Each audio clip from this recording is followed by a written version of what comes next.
יפיופה, בואי אליי, נגמר. מה?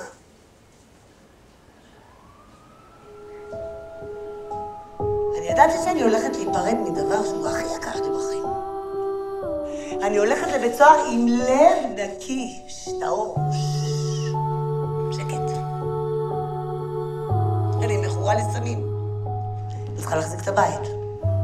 אני גנבתי לממן את הסער. לא ידעתי לעשות משהו אחר. ידעתי ללכת ברחוב, אחרי אנשים, באוטובוסים, ברחובות, איפה יש תיק פתוח. בשביל לקחת את הארנק וללכת לקנות לי את הסמים ודברים לבית שלא יחסר לילדה שלי גם שלו. אני חשבתי שאני מאוד רעה של המסך, זה הכנות שלי. כאילו, אני חשבתי על הטוב שלה, אבל מצד שני אני אומרת, יאללה, תגידי, אמא רעה, את עזבת אותי, ונטשת אותי בגיל 5. ואין לכם מושג איזה הערכה של הילדה הזאת שהצלתי לה את החיים שלה בכלל.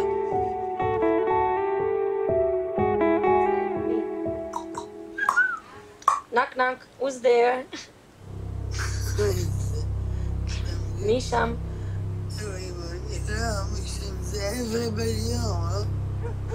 Is there anybody home?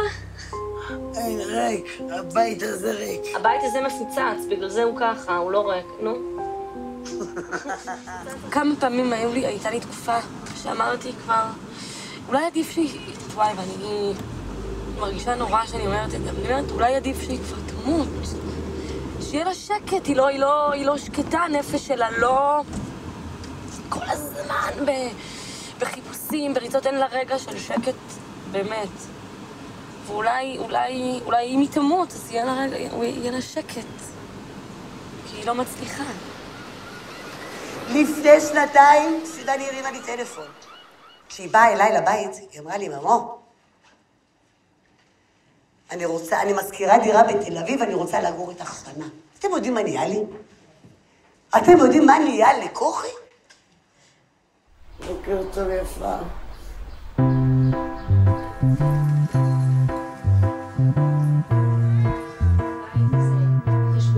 חשבונות חשמל, מספרי חוזים של זה.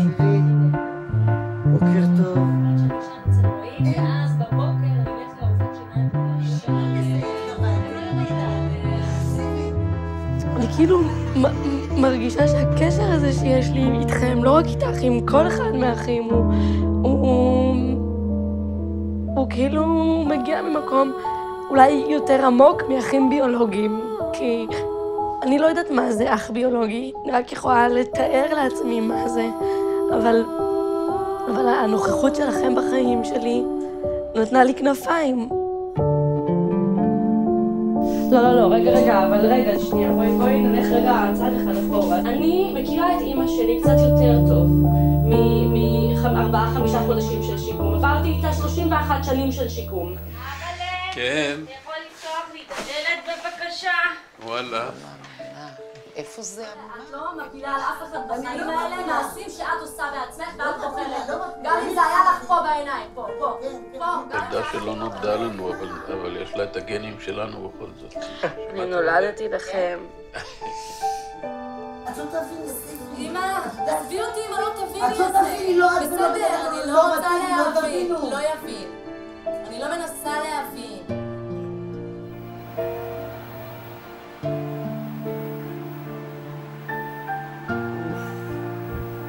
אוף, כמה. בחזרה אלייך. כאילו, תמיד ידעתי שאת שם. אחרת לא הייתי גדלה בשקט. ועצם זה שיכלתי לגדול בשקט, זה מה שאפשר לי את עם ההורים שלי, ועם החינוך שהם נתנו לי, זה מה שאפשר לי לבוא אלייך לפני שנתיים, ושיהיה לי את הכוח לקחת אותך משם בחזרה. תשמע, אני יכולה עלייך.